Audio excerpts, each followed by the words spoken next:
Welcome to the Life Makeovers podcast. My name is Cindy D. Whitmer, and I am the Midlife Makeover Coach, helping you turn your midlife into your best life, one step at a time. Through powerful conversations, my own midlife roller coaster story, and over 3 decades of helping people transform their lives through counseling and coaching, I am on a mission to help you create your own definition of success and happiness. Thank you for being here. So, hey, everybody. The other day I met with Jamie Berris of Results Life Coaching, and we had a wonderful conversation about midlife and some of that, how it's an opportunity to reflect on what's worked in our lives thus far and what hasn't.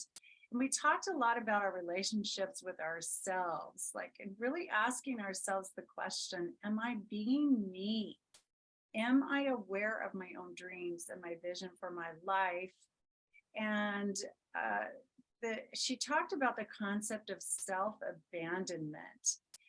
When many of us have lived a life that is others focused and, living a life of service and loving other people and serving other people and organizations and businesses and communities and so forth. And even though that work and service feels wonderful and comes from a place of love, that it also can get overwhelming and lead to a sense of being disconnected and lonely for ourselves.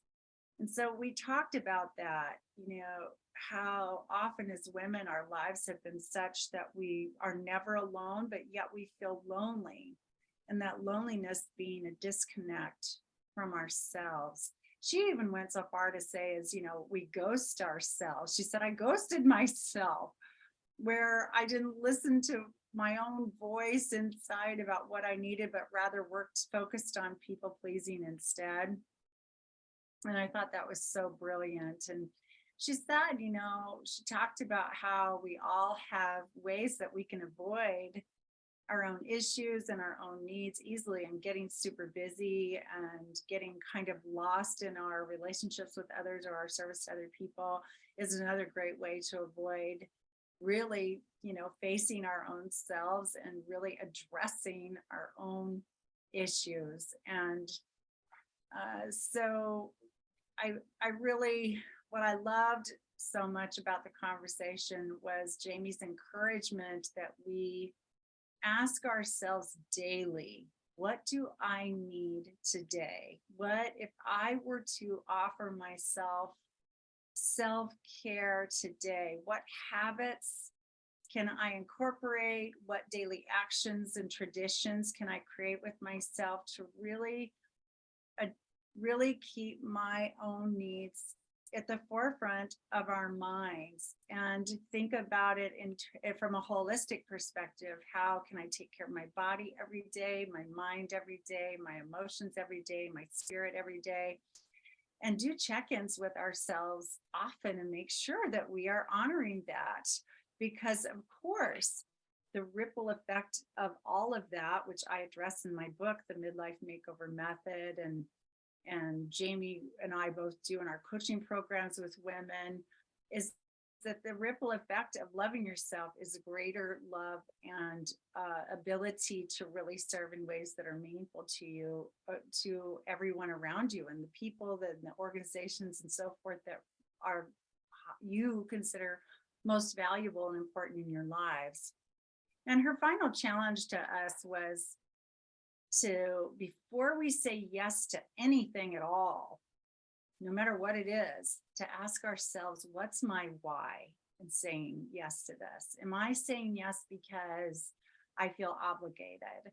Am I saying yes because I'm keeping score in my relationships? Am I saying yes because I feel guilty if I don't do this, whatever this I'm being asked to do? Or is my yes coming from a place of true joy and love for whatever is involved in that commitment? And do I believe it truly aligns with who I authentically want to be at this point in my life and the priorities that I have put in place in my life? So I loved the conversation. Really appreciate Jamie so much. Thank you, Jamie, again for your time and all your wisdom and your honesty. you know, appreciate the honesty. Anyway, it was such a great conversation. And so I wish you all a wonderful day. And I will talk to you again soon. Thank you so much for listening to the Life Makeovers podcast. Please like, subscribe, and share this podcast with those that you think would also benefit from what we're doing here. And I will talk to you again soon.